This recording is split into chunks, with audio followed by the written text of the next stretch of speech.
Hi, my name's Jennifer Stein, and I am the host of Main Line MUFON's public programs that are run at the Tredyffrin Public Library on Tuesdays, one day of the month, or one meeting of the month every month. I am today the host of the opportunity to interview Peter Robbins here for Radnor Studio, Channel 21. And Peter's going to be speaking for us tonight at the local public library. So for those of you who don't know anything about Peter, let me give you a little introduction about Peter. Peter Robbins has been a respected investigator and lecturer in the UFO field for probably about 25 years. He is the author of this very interesting book called Left at East Gate, a first-hand account of the Rendlesham Forest UFO Incident and its cover-up and investigation. Peter has lectured all over the world on the topic of UFOs and the related cover-ups and history of their sightings at schools, universities, businesses, libraries, scientific institutions, including at Boston and Cambridge Hospital, where he was the guest of the late Dr. John Mack. Many of you may have known about John Mack and some of his historic work on the abduction series.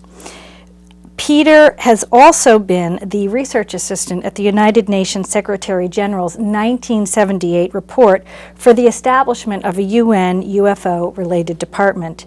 He was the editorial assistant for the Blue Memorandum. This was at the Parliament House of Lords in 1980 when they hosted a debate on the UFO topic.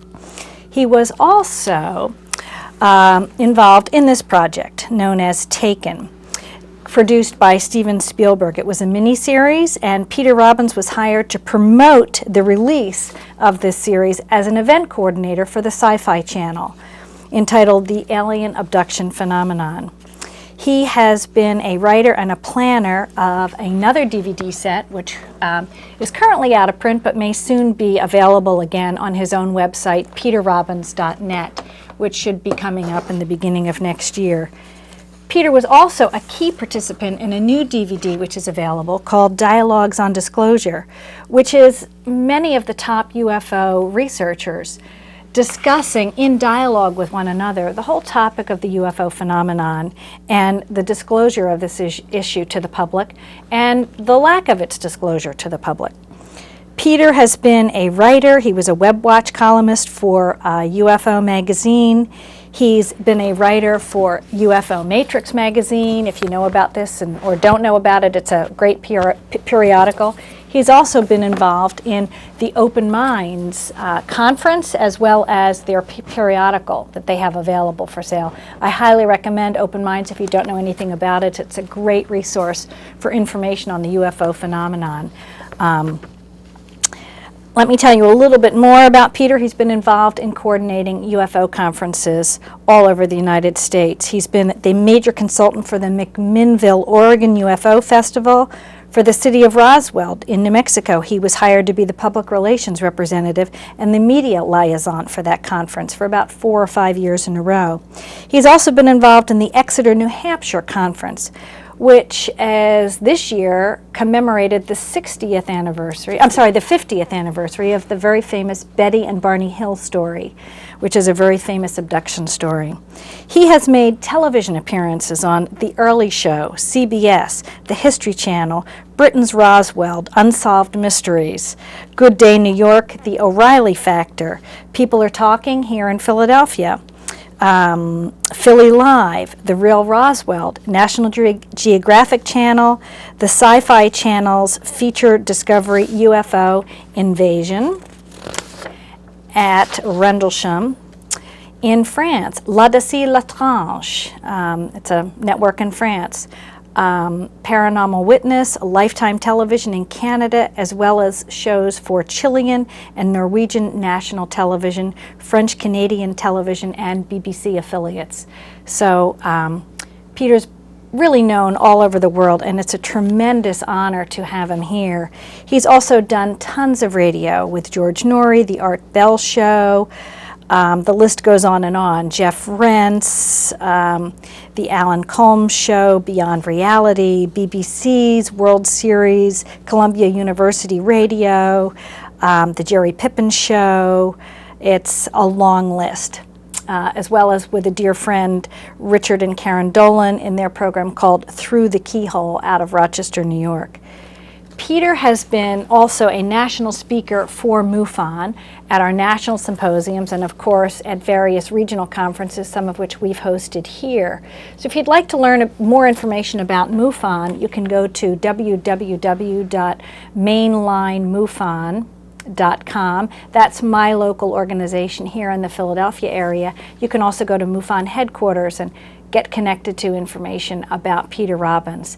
So without further ado, I know that's a long introduction, but it's a well-deserved one. I want to welcome you to Radnor Studio 21 and to our opportunity to talk today for the viewing audience about your book, Peter, and about your presentation tonight at the Tredyffrin Public Library. If you are not able to see the presentation tonight and come live and in person, we are going to be videotaping it, and there will be shows that on Radnor Studio 21 that will air, so you'll be able to see this presentation. So Peter, welcome. Thank you, Jennifer. Thank you for that absurdly flattering introduction. It's very well deserved. I'm going to ask you to back up to the real basics, because there are many people in the viewing audience in the Radnor Township area that would be privy to the Radnor Channel 21's program that don't have a clue. They've never heard of the Rendlesham Forest UFO event. They don't have a clue about the UFO phenomenon in general. Give us a few talking points on the basic pieces of the story left at Eastgate and what you're going to be covering tonight. Sure. I should say I'm actually co-author of this book. Thank you. My co-author, Larry Warren, was, at the time of these events, now regarded as England's best known and best documented UFO incident.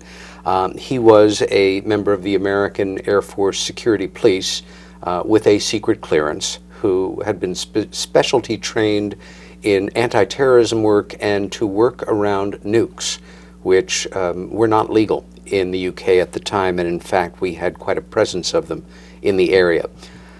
For most people, UFOs, we've been deeply conditioned to think of them as the stuff of dreams, of delusional thinking, and really quite a number has been done on the American people. This goes back to the summer of 1947, and the subject was instilled in the American mindset post-war in a way that ridicule, condescension, questions about people's sanity was sort of built in.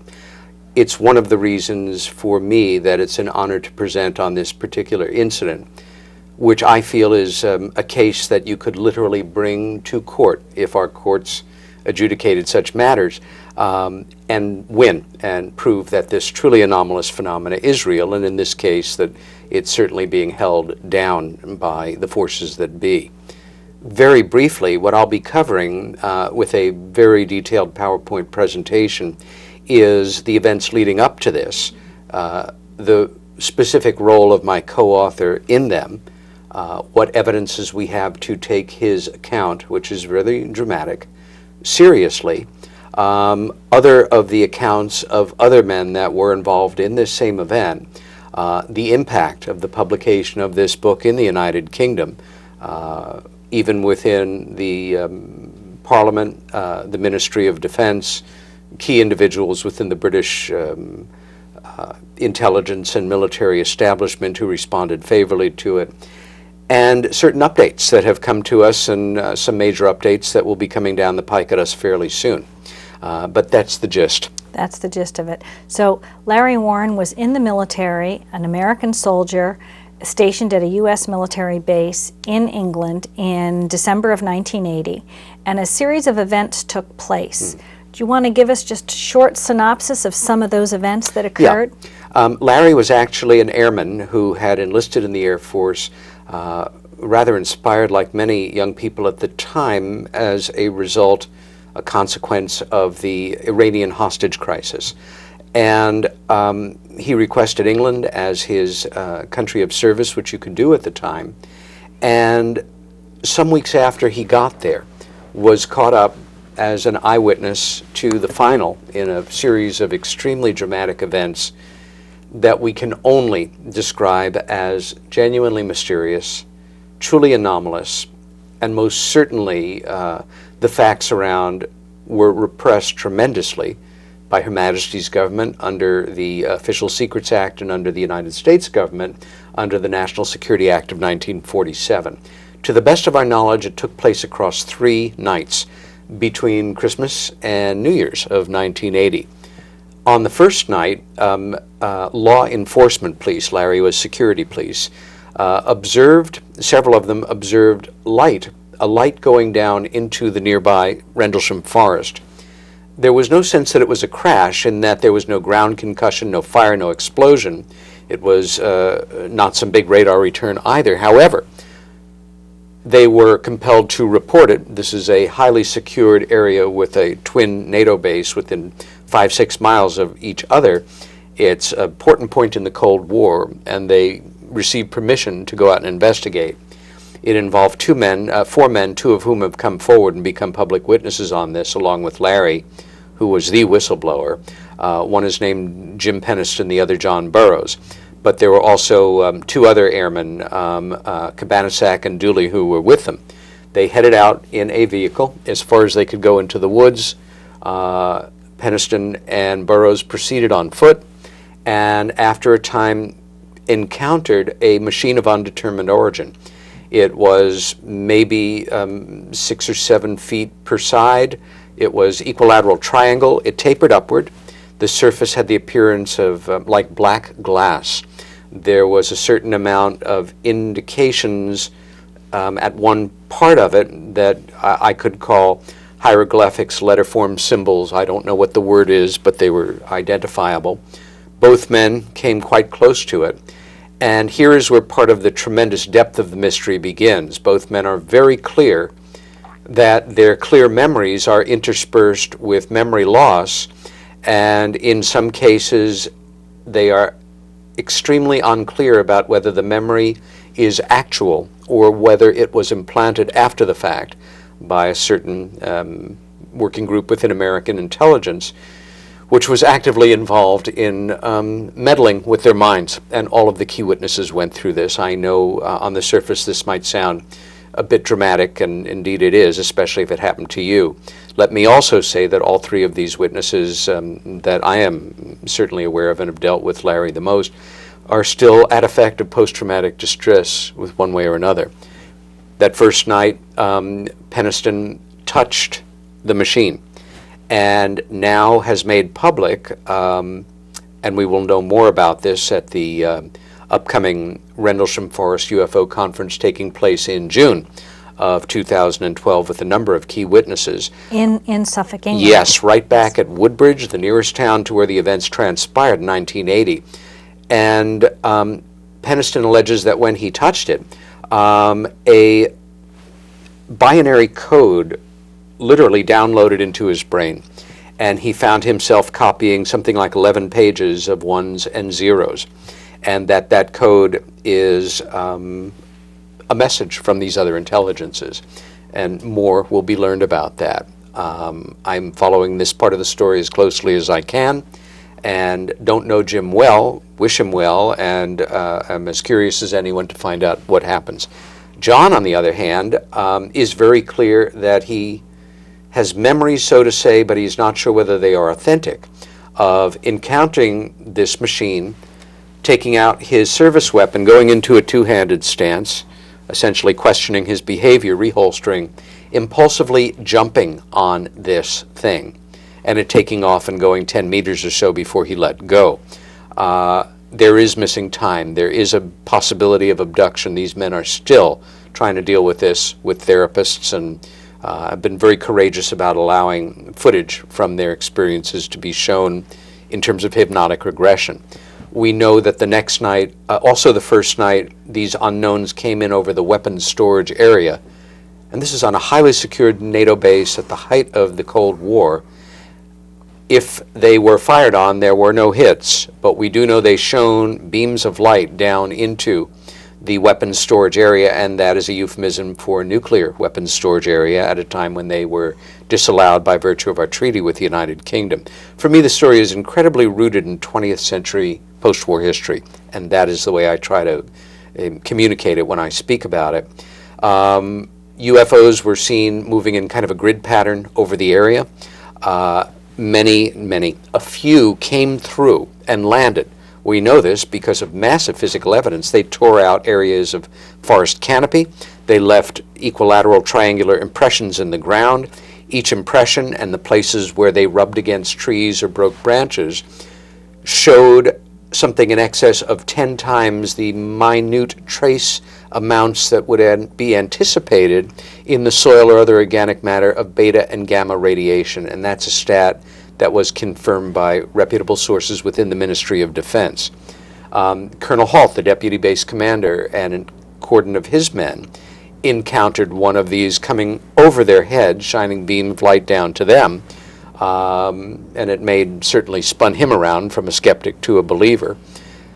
On the final night, arguably the most dramatic one, Larry Warren and other security police officers were taken off of their postings and brought out to a field near the sister base of RAF Woodbridge, and were ordered to surround a self-contained, oval, self-illuminated ground fog, which they did, of course. This is a military situation, and after a certain amount of time, a small red light was seen coming in the sky above them from the direction of the North Sea, and much to what we can only imagine, something well beyond surprise, came in over the farmer's field where they were surrounding this ground fog. And at a certain point, an explosion of light so bright, without a sound, occurred, it burned the retinas of my co-author's eyes. We have the medical documentation from the Air Force to back that up. And I think it's fair to say that it did the same to other men involved. And as their eyes adjusted to the shock of light, like getting hit by a wall of flash bulbs, there was a larger machine than the first night sitting in the ground fog, and the story transpires from there. And then the story gets really dramatic in that there were beings, there were presences that appeared, 3 of them, very non-confrontational, and it went on into the wee hours of the morning. The next night, a number of these men, Larry and the man standing next to him, among others, were taken against their will, chemically subdued, and held in an underground facility for anywhere from near as I can figure, close to a day and a half or so.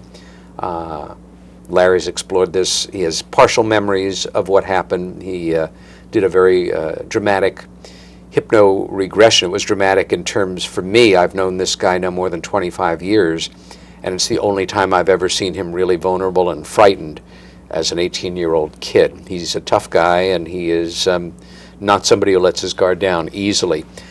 So this is just the barest bones, but then we have an opportunity to say the way that coming forward, being a whistleblower, having the courage of your convictions impacts on the rest of your life. And it is not a pretty story.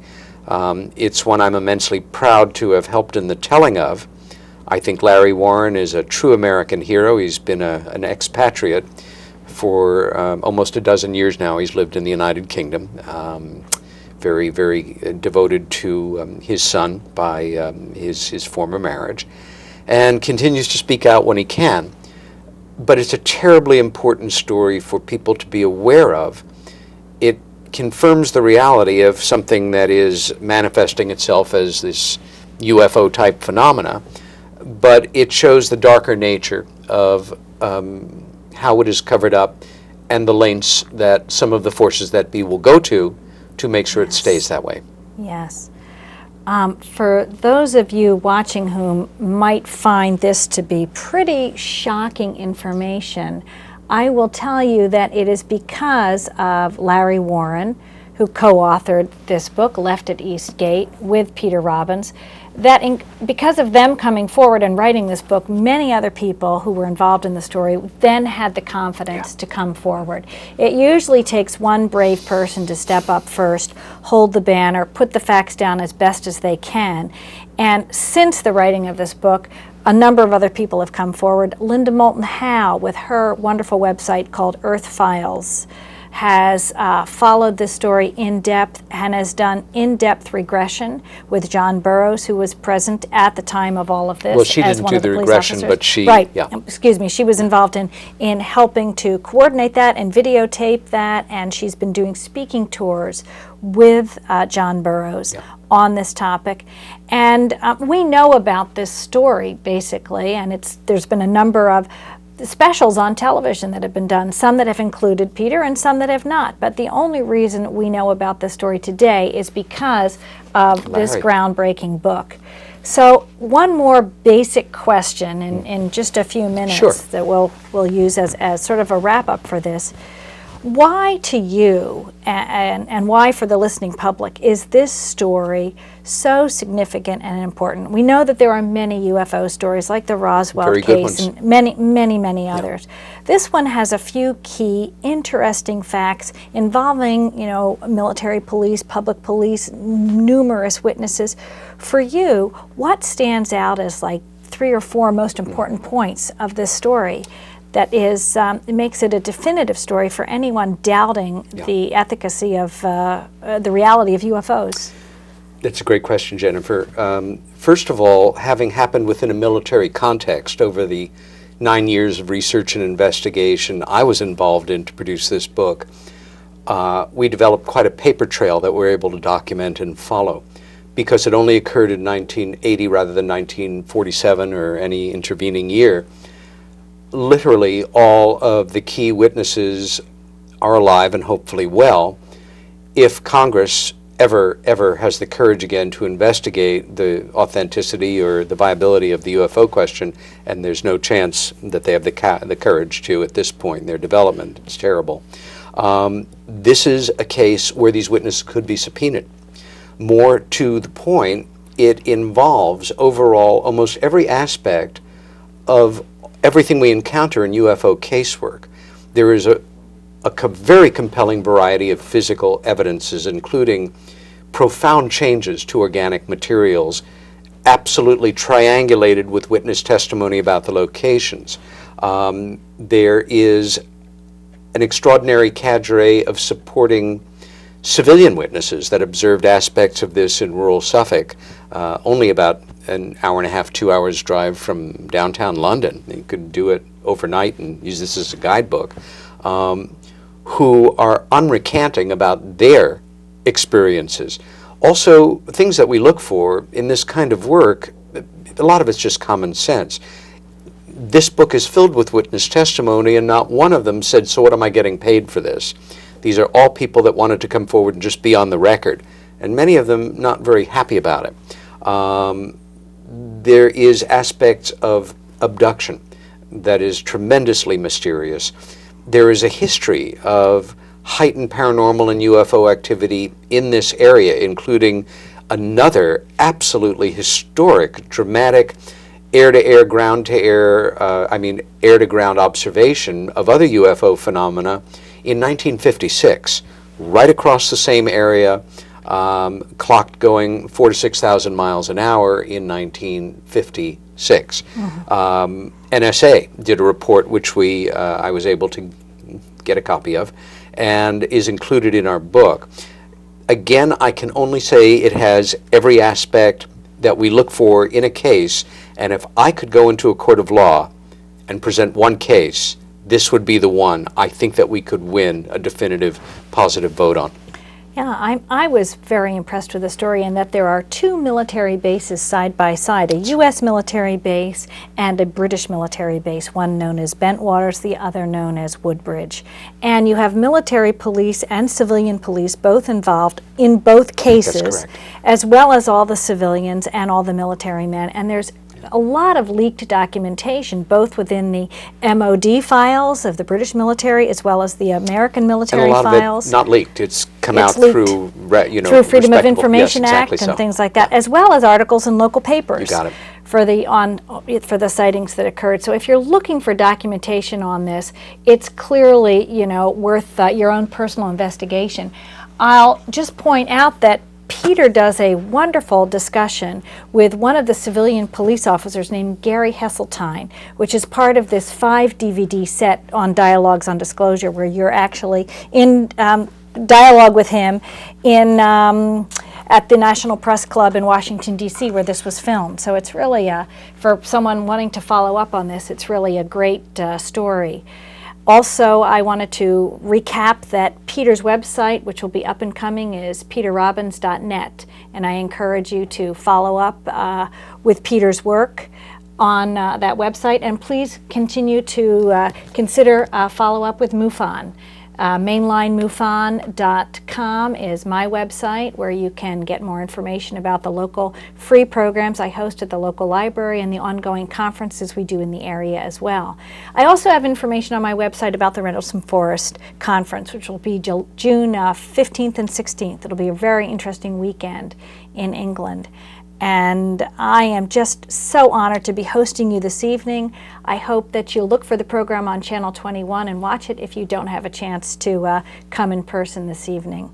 And thank you so much for blessing Mainline MUFON with your presence, with your knowledge, with your information, and making yourself so accessible to all of us. And well, you're very welcome, Jennifer, and it's a pleasure and a privilege to be here. I've given quite a number of talks now in Greater Pennsylvania and specifically in the Philadelphia area, and I hope I never stop getting invited to come back. It's such a pleasure to have you.